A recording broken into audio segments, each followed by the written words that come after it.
حضرت عطا بن یاسر کہتے ہیں کہ ماہ شعبان کی 15 تاریخ کو ملک الموت کو ایک صحیفہ دیا جاتا ہے اور کہا جاتا ہے کہ اس سال تمہیں ان سب لوگوں کی روحیں قبض کرنی ہیں جن کے نام اس فہرست میں درج ہیں۔ انسان نکاح کرتا ہے، مکان تعمیر کرتا ہے، لیکن اسے معلوم ہی نہیں ہوتا کہ اس کا نام ملک الموت کے صفحے میں لکھا جا چکا ہے۔ حضرت حسن بصری کہتے ہیں ملک الموت ہر روز 3 مرتبہ تمام گھروں کی تلاشی لیتے ہیں اور ہر اس شخص کی روح قبض کر لیتے ہیں جس نے اپنا رزق وصول کر لیا اور اپنی عمر پوری کر لی۔ جب گھر والے روتے ہیں تو ملک الموت کہتے ہیں کہ اس نے اپنی عمر پوری کر لی ہے، جب تمہاری عمر پوری ہو جائے گی تو تمہاری روح قبض کرنے آؤں گا۔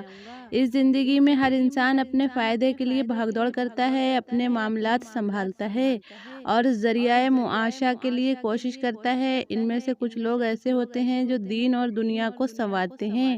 یہ وہ لوگ ہیں جنہیں اللہ پاک نے دنیا میں خیر سے نوازا اور آخرت میں بھی ان کے لیے خیر و بھلائی ہے اور انہیں آگ کے عذاب سے تحفظ دیا، جبکہ کچھ لوگ ایسے ہیں جو دنیا کے لیے دوڑ دھوپ کرتے ہیں لیکن آخرت کو بھول جاتے ہیں۔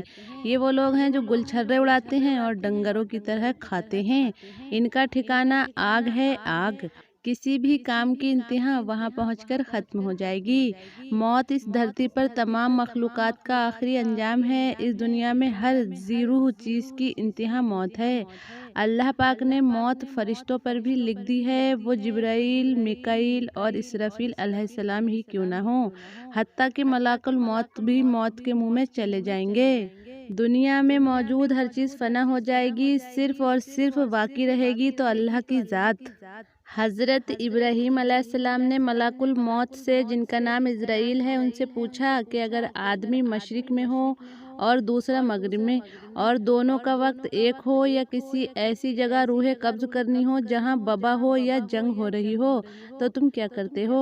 تو انہوں نے کہا اللہ کے حکم سے روحوں کو بلاتا ہوں اور وہ میری انگلیوں کے درمیان سما جاتی ہیں تو میں انہیں قبض کر لیتا ہوں۔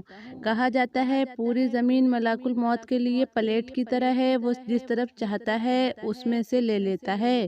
اسی طرح حضرت وہاب بن مبا کہتے ہیں ایک بادشاہ نے کسی جگہ جانے کا ارادہ کیا، پہننے کے لیے بہترین لباس منگوایا، سواری کے لیے بہترین سواری پر سوار ہو کر بڑی شان و شوکت اور گھمنڈ والے انداز سے نکلا۔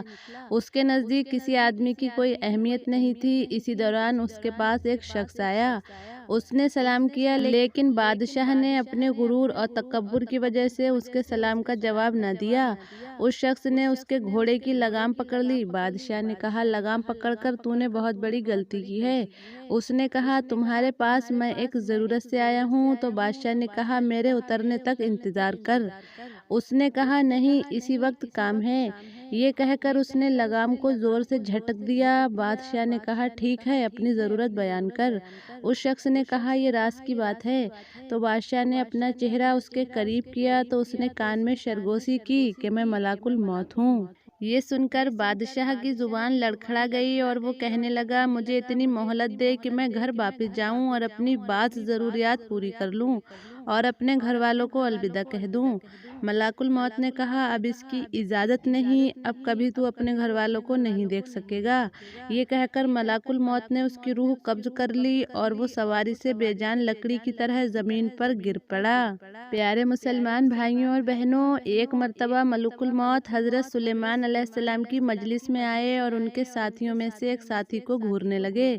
مجلس پوری ہو گئی تو اس شخص نے حضرت سلیمان علیہ السلام سے پوچھا یہ کون شخص ہے جو مجھے اس طرح گھور رہے تھے؟ تو حضرت سلیمان علیہ السلام نے فرمایا کہ یہ ملک الموت تھے۔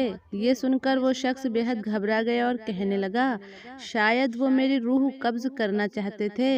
حضرت سلیمان علیہ السلام نے اس سے پوچھا تم کیا چاہتے ہو؟